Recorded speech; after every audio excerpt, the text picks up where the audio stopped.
So we are now at the 10th chapter of the Bhagavad-Gita, and we have completed the most important 4 shlokas of the Bhagavad-Gita, which summarize and contain all 800 verses of the Bhagavad-Gita. Which these verses are known as the Chatushloki, the 4 verses that encapsulate the content of the Bhagavad-Gita. Aham sarvasya prabhavo mata sarvam pravartate iti matva bhajante mam buddha bhava samanvitah. मच्चित्तमद्गत प्राणा बोधयन्तस् परस्परं कथयन्तश्च मां नित्यं तुष्यन्ति च रमन्ति च तेषां सततं युक्तानां भजतं प्रीतिपूर्वकां ददामि बुद्धि योगं तं येन मामुपयन्ति ते तेषामेवानुकम्पार्थम् अहम् अज्ञानजं तमः नाशामि आत्मभावस्तो ज्ञानदीपेन भास्वतः. It declares that Krishna is the supreme Lord, the source of everything, that his devotees are constantly engaged in talking about him, enlightening each other about him, discussing him and his message. Then it goes on to say that for those who are constantly engaged in worshipping me, always united with me, Krishna says, don't worry, I will give you the intelligence by which to come to me. You cannot understand God by yourself. You understand God through his grace. And thus, seated in your heart, out of compassion, he destroys with the light of knowledge the darkness born out of ignorance. These are the most important verses in the Bhagavad-Gita, which I covered last time. And the response of Arjun is unique, and it forms one of the greatest prayers that you can ever have. And therefore, when Arjun speaks, you should learn these verses and you should repeat these verses as a prayer to him. So this text 12 and 13, Arjun is calling out to Bhagwan. And he says, Param Brahma, Param Dhama, Pavitram Paramam Bhavan. Purusham Shashwatim Divyam Adi Devam Ajam Vibhum. Ahustvam Rishayo Sarve Deva Rishi Naradastha Asito Devala Vyasa Swayam Chaiva Bravishi Me. So Arjun declares, you are the supreme Brahman. You are beyond Brahman. You are the ultimate abode, the supreme abode, the ultimate abode. You are the final purifier, and you are the absolute truth, yet you are the eternal divine person. You are the unique and primal God, the source of everything else. One who is immanent and yet transcendent. He's present in creation and he's also beyond creation, immanent and transcendent. And he is the eternal divine person. You are the unborn, the all-pervading beauty, the light. And this is declared, Arjuna says, this is declared by all the great sages, Narada, Asita Devala, and Vyasa. All of these great sages declare it. And now you are declaring it to me. It's a wonderful prayer, and you should learn this prayer so that you can recite it to the Lord. This is a wonderful way by which Arjuna accepts everything that Krishna has told him. He does not argue, he does not question, he is not skeptical. He has surrendered to Krishna. And having surrendered to Krishna, this is the prayer of his surrender.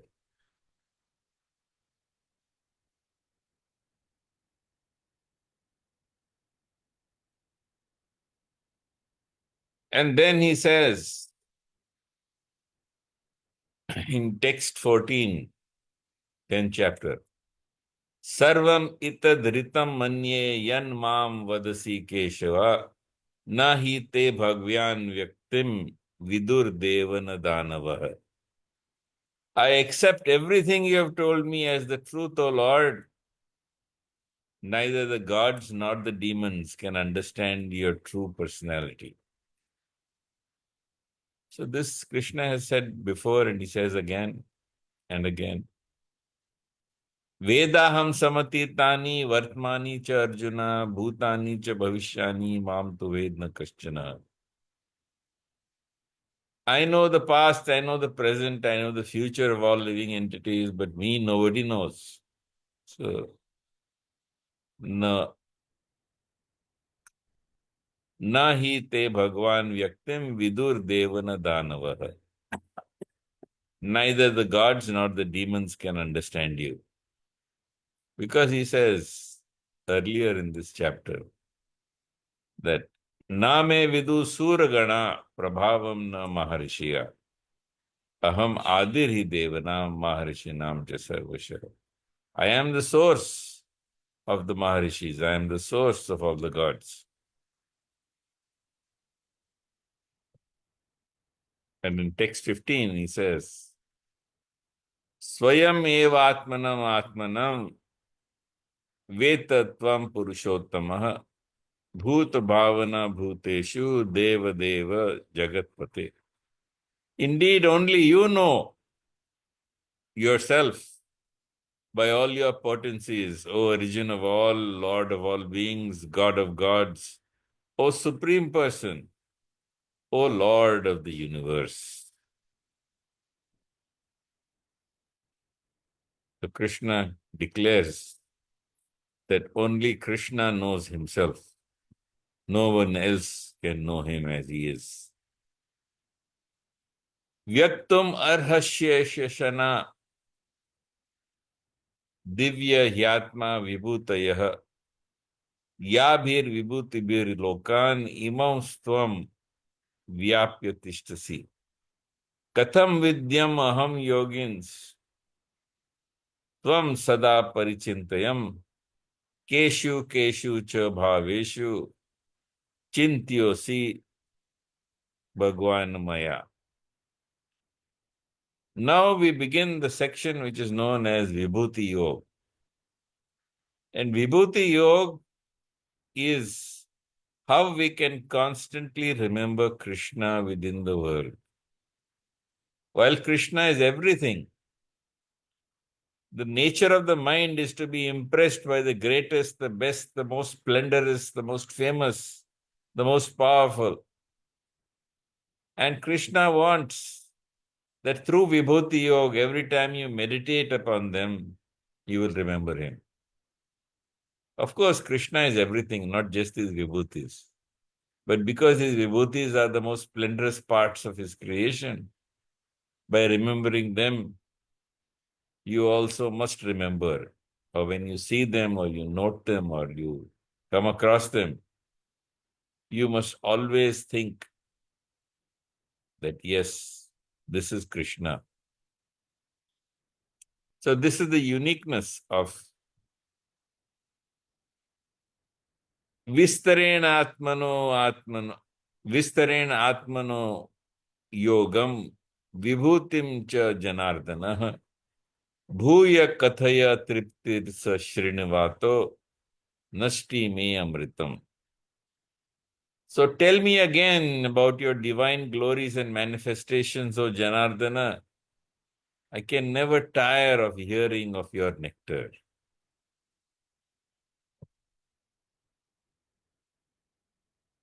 And then Krishna says, now I will describe my divine glories.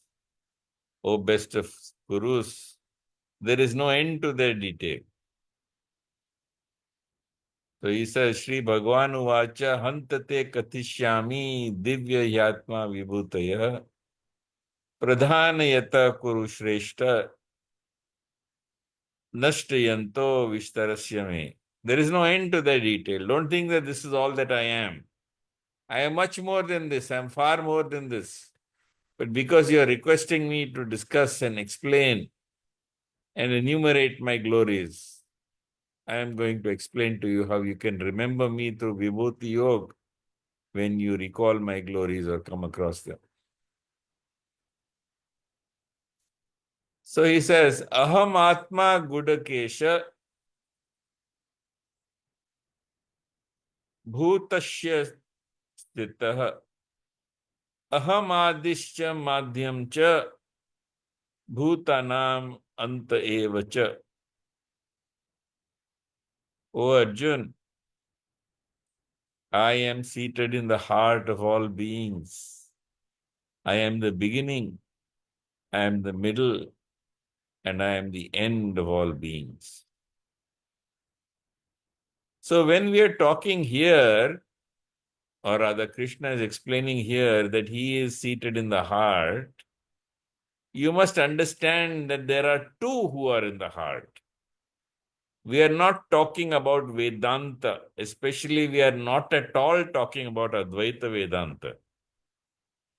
Krishna is specifically talking from the terms of Sankhya, which is the essence of the Bhagavad-Gita. All the Gyan that you get in Bhagavad-Gita is essentially Sankhya, which is wrapped up in Vedanta towards the conclusion. And here, when he says, Aham Atma Gudakesha, Sarva Bhutasya Stitah. So he is trying to explain to Arjun that I am also within your heart. So to explain this, you have to go to the Bhagavad Gita again. And the Bhagavad Gita explains that we are all great individual souls. We are part Prakriti, Bhumi, Apo, Nalo, Vayur, Kham, Mano, Buddhi, Revacha, Ahankara, Itya, Me, Bhinna, Prakriti, Ashtada. Earth, water, fire, air, ether, mind, intelligence, and ego. These are part of my inferior separated energy. This is part of what we call Prakriti. But who are you inside this Prakriti? And that Krishna explains, Aparyam itastvanyam prakritim vidhi me param jiva bhuta mahabhao yayedam dharyate jagat. You are part of my superior energy, who is supporting and maintaining creation. So if you go to 14.2, you will get the answer, where Krishna explains that as Purush, he impregnates Prakriti. And from this union of Purush and Prakriti, innumerable living beings come out who are part Purush and part Prakriti. So you might think that this soul which is lying inside of Prakriti, within you, is indeed God. But this is refuted by Krishna in the Bhagavad Gita itself. We'll come to that, but I'm just giving you a glimpse into that. In the 15th chapter of the Bhagavad Gita, Krishna says, Dva imau purushau loke ksharas aksharas evacha sharas sarvani bhutani kutasto aksharas uchyate. So Krishna explains, indeed, that there are two types of living entities. Those that are mortal, those that are subject to birth and death, those that are affected by what happens to Prakriti because they identify with it. So they are called perishable or they are called mortal. Then there are those who have realized their spiritual identity, who are Jivan Mukta. They have transcended the influence of Prakriti, even though they lie within it. And thus, they are not affected by heat and cold and joy and sorrow and honor and dishonor. They are able to tolerate the sufferings in this world because they are like an anvil or kutasto. Anvil means this is what the blacksmith hammers molten metal on. He takes molten metal from the furnace. He puts it on the anvil, which is made of stone, and then he hammers it into the shape of a sword or a spear or whatever he wants. So that anvil means kutasto, that which does not change, that which is not affected by destiny hammering on it. So this person is the soul who has realized his identity. So there are two types of individuals in the world, those that are mortal and those that are immortal. Immortal are those who have recognized their immortality, who have realized their spiritual identity, who have become like an anvil and who can tolerate the sufferings, the slings and arrows of misfortune in this world. And yet, Krishna says he is apart from them. And Krishna says, Uttama Purusha, the Supreme Person, Tva Anya. What do you mean by Tva Anya? Tva Anya means he is separate from both the Ksharas and Aksharas. Paramatmeti Udarata, yo lokotrayam avishya bhibartya avyaya Ishvara. He says, I am the Supreme Person and I am separate and distinct from both the mortal and immortal individuals. And therefore, he says, that is Paramatma, that is known as Paramatma. Uttama Purushatva Anya Paramatmeti Udarita, your Lokotrayam Avishya Bibhartya Abhyaya Ishvara. That is the Lord who is seated within your heart. Yasmad Sharasatito Aham Aksharaadapi cha Uttamaha Atosmi Loke Vede cha Pratita Purushottamaha. And he says, because I'm separate and distinct from the mortal who have not realized their spiritual identity, and different and separate and beyond even the immortals who have recognized their spiritual identity. Atosmi loke vede cha pratita purushottama. That I am indeed the Paramatma who is seated within your heart. So when he says Aham Atma Gudakesha, you should clearly understand he's talking about himself as Paramatma seated within the heart. Even in the Kathopanishad that is mentioned, that Ritam Pibantav Sukritasya Loke Guyam Pravishtav Parame Pararde Chaya Tapno Brahma Vido Vadanti Panchagnayo Chatri Nachiketa. That in the cave of the heart there are two. This is Sankhya Upanishad. Kathopanishad, this is Sankhya Upanishad. And it declares that in the Kathopanishad that there are two within the heart. One is Chaya, who is in shadow. The other is Tapau, who is effulgent. So you should understand that in the heart there is the individual soul and there is the Paramatma, the Lord who is guiding him. Also in the Mandukya Upanishad and in the Shvetashvara Upanishad, this verse is repeated. Dva Suparna Sayuja Sakhaya Samanam Vriksha Parishasva Jati. This is also actually a Sankhya Upanishad. And in this Sankhya Upanishad, Krishna sees that he is the Paramatma. And this is explained in the Shvetashvara and the Mandukya Upanishad, that there are two birds seated in the tree. One who is the witness and one who is suffering. One eats the fruits of the tree, some he enjoys, some he suffers, and some are neutral. But he never gets satisfaction from eating the fruits of the tree. And when he turns his face from the fruits of the tree to his companion who is seated beside him, then only he knows peace.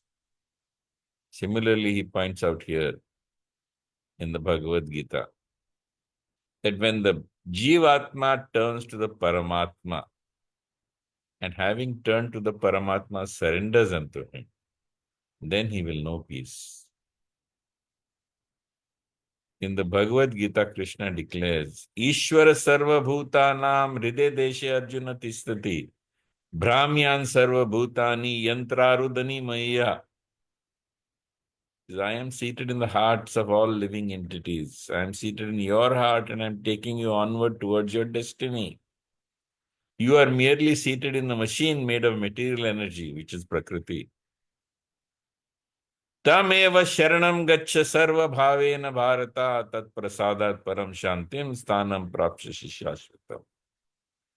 And when you surrender unto this Lord who is seated in your heart and who is driving you onward towards your destiny, you will know peace, perfection, and the supreme destination.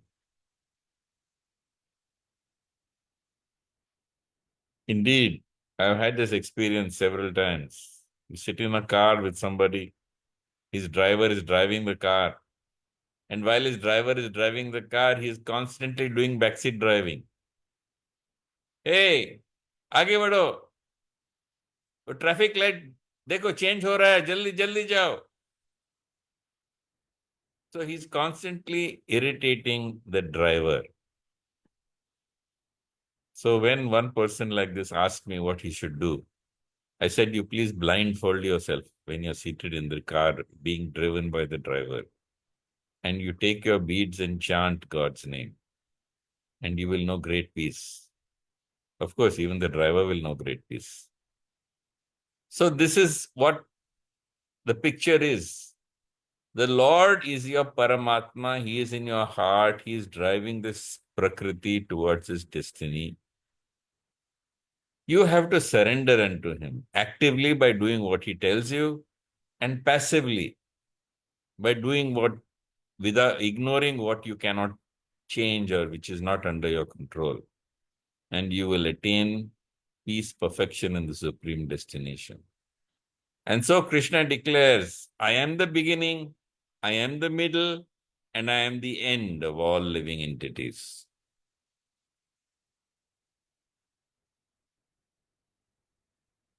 And now he enumerates his vibhutis. He says, Aditya Nam Aham Vishnu, Jyotisham Ravir Anshuman, Marichi Marutam Asmi, Nakshatra-nam Aham Shashi. So the Adityas are the sons of Aditi. They are all descendants of the sun. And when the Supreme Lord enters into each universe, he comes as the representative of Vishnu. And Vishnu is one of the Adityas, the most glorious of the Adityas.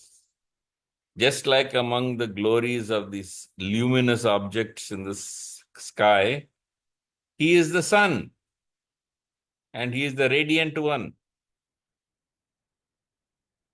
And then he says, among the Maruts, I am Marichi. The Maruts were conceived by Aditi for the purpose of defeating Indra. And Indra enters into her womb and divides this individual who's being conceived to destroy him. He cuts him into 7 parts. And when these 7 when the embryo is divided into 7 parts, these 7 creatures start crying. So he cuts them into another 7 parts. And he says, do not cry, or Maruda, which means do not cry. And therefore, by saying Maruda, they become the Marutas. So they are the storm gods. They become the soldiers of Indra. And these Maruts, the leader among them is known as Marichi.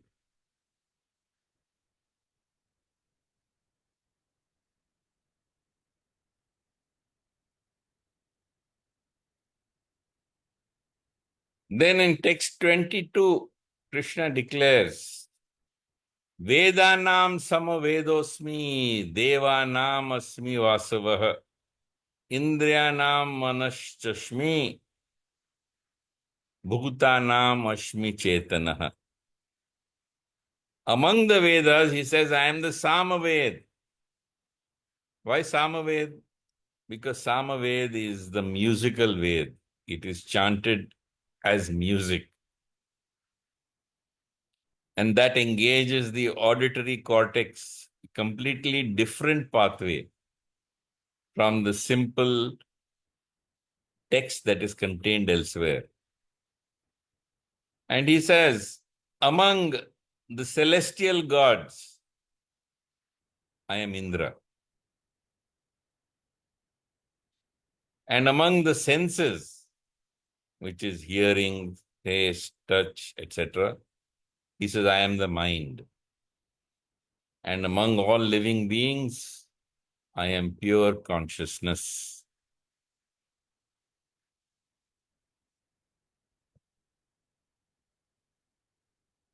Rudranam Shankaraschashmi Vitteshu Yaksharakshana Rakshasam Vasunam Pavakachasmi Meru Shikharinam Aham. So who are the Rudras?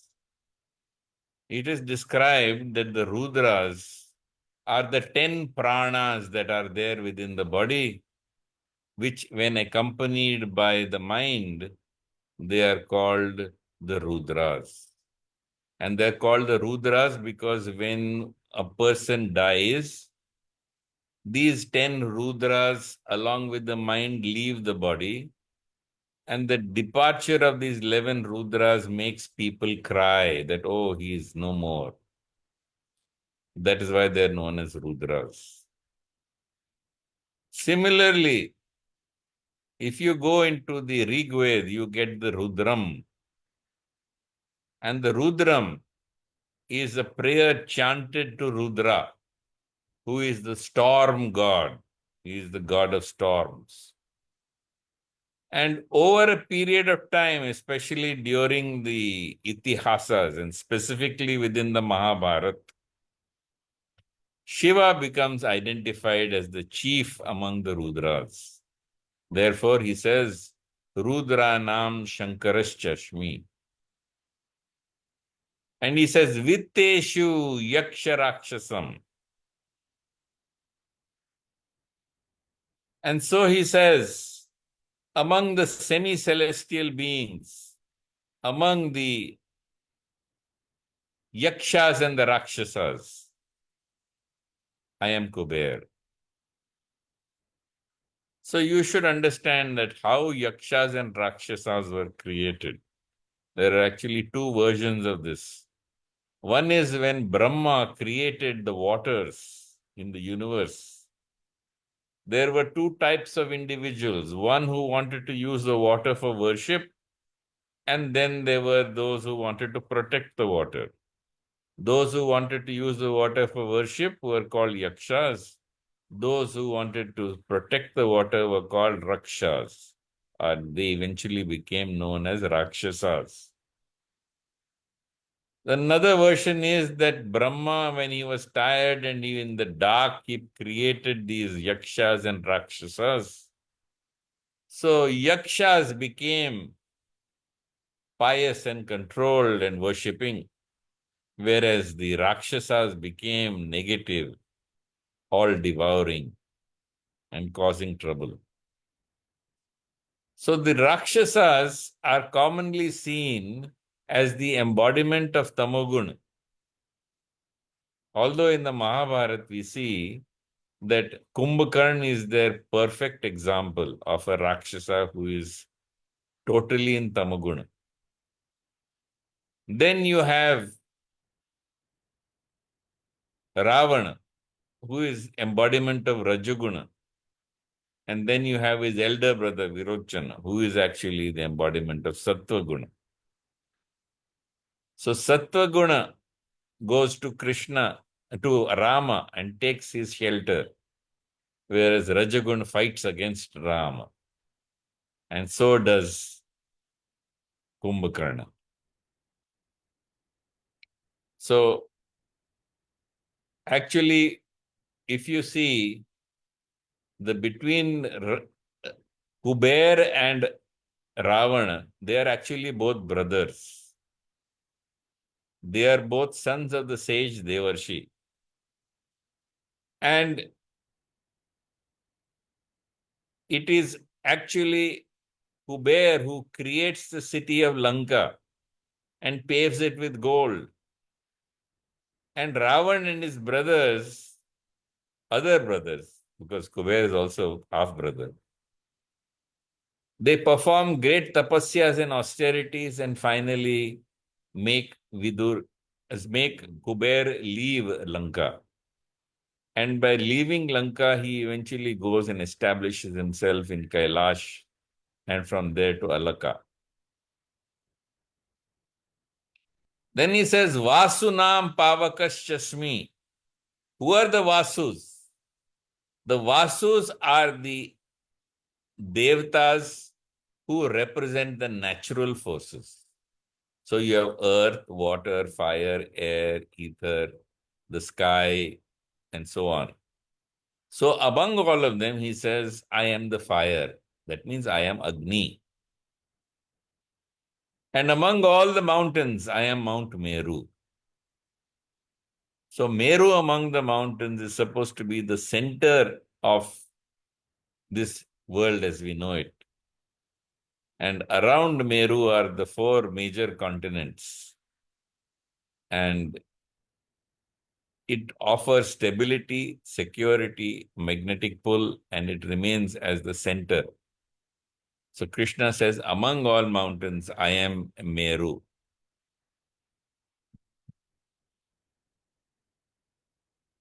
And he says, among priests, I am Brihaspati. So Brihaspati is also known as Jupiter. And Brihaspati is also this guru of the Devtas. And he guides the Devtas on how they should function and what strategy they should use to overcome the Asuras. Senani nam aham skandah. Among the warrior chiefs, among the generals, I am Kartikeya. Kartikeya is born from Shiva. He's the son of Shiva. He emerges from his third eye to battle Tarakasur. And when he is born, he is taken up by the six Kritikas, the six stars. And these six Kritikas then raise Kartik. That is why he is known as Kartika. So he is the greatest among generals, splendorous, powerful. And therefore, Krishna says, when you see him, remember me.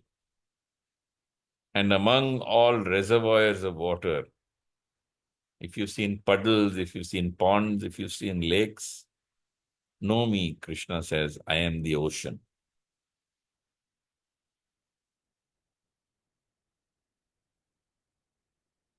Among the Maharishis, he says, I am Bhrigu.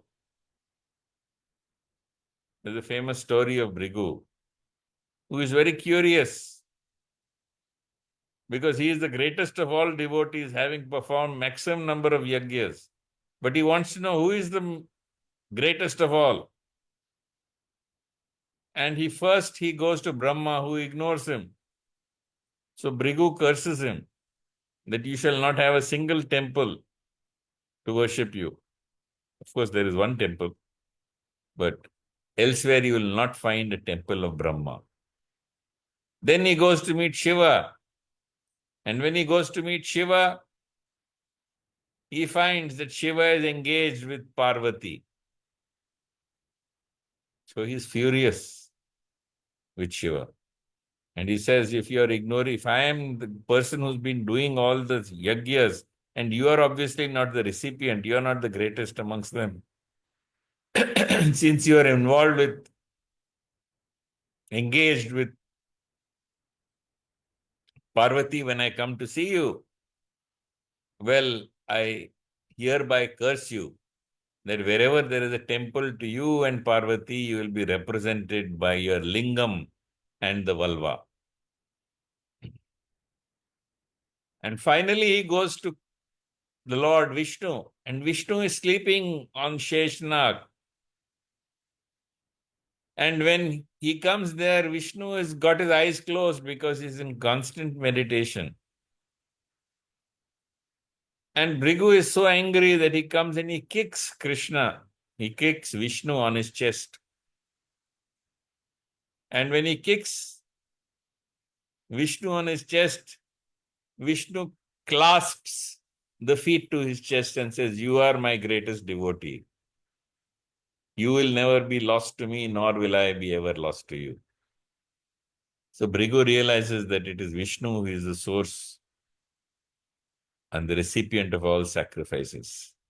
Aham hi sarva yagnanam bhokta cha prabhureva cha natu mama vijananti tatvenastas chavanti te.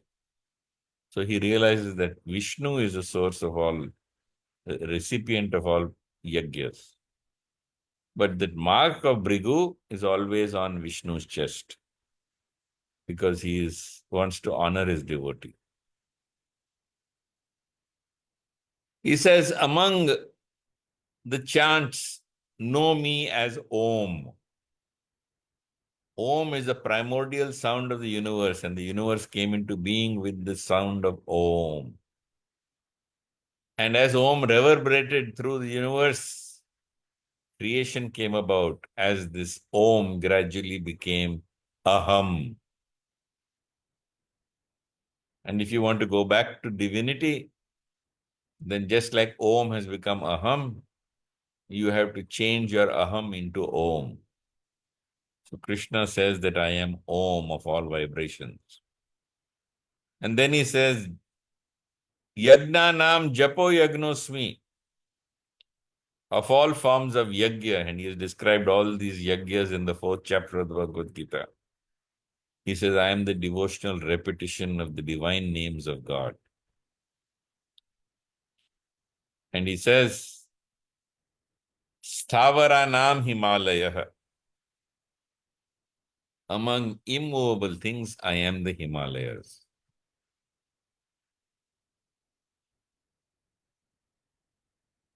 Ashwatha sarva vrikshanam. I am the Ashwatha tree.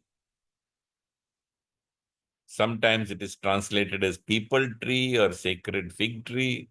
Sometimes it is translated as the banyan tree. But this Ashwatha is also repeated in the 15th chapter of the Bhagavad-Gita, where it is the upside down tree which represents the universe. And he says, I am that Ashwatha tree. Devarishinam cha Naradaha. Among the Devtas who have sages, among the sages of the Devtas, I am Narada. And among the Gandharvas, the musically inclined semi-Devtas, he says, I am Chitrarata, who is the king of the Gandharvas, who plays music at the court of Indra. And he says, among all Siddhas, perfected beings, I am Kapila Muni, who is indeed considered to be the one who has propounded Sankhya.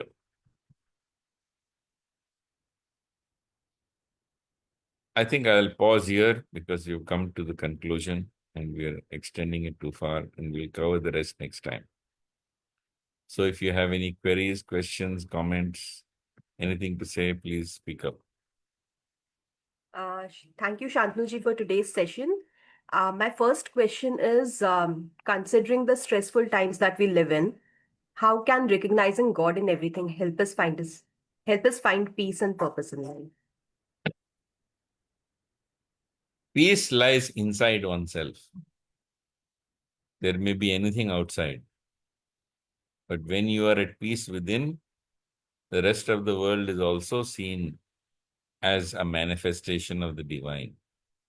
In the Brihadaranyaka Upanishad, it is described that not a blade of grass moves without God's consent. Tena vina tranamapi na chalti. If a blade of grass bends on the left side, it is God's consent. If it bends on the right side, it is God's consent. Once you learn that, then you are able to tolerate the world without experiencing stress. In the second chapter of the Bhagavad-Gita, Krishna says that you should learn to tolerate the heat and cold just like the summer and winter seasons. Similarly, you should learn to tolerate the sufferings and the stress of this world.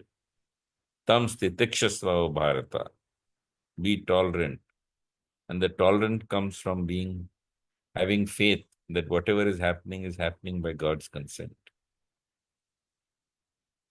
There is a very famous story of a block of marble that is being made into a murti of God.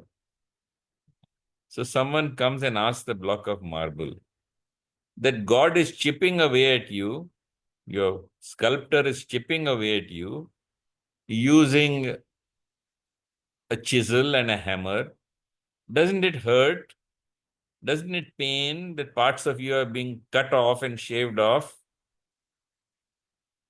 And the block of marble says, yes, but I am able to tolerate this because I realize that the purpose of the sculptor is to make me into a symbol of divinity.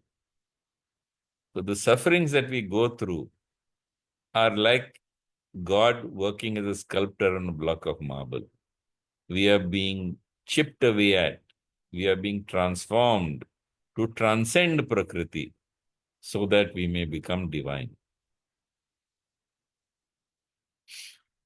And my next question is, if you had to summarize Vibhuti Yoga in one sentence for our viewers, what would it be? One word or one One sentence. sentence. That is the last line of the Bhagavad-Gita, of the 10th chapter of Bhagavad-Gita. What is the need for all this? Because with one fragment of myself, I pervade the universe. And everything that is glorious and wonderful that lies is but a representation of me.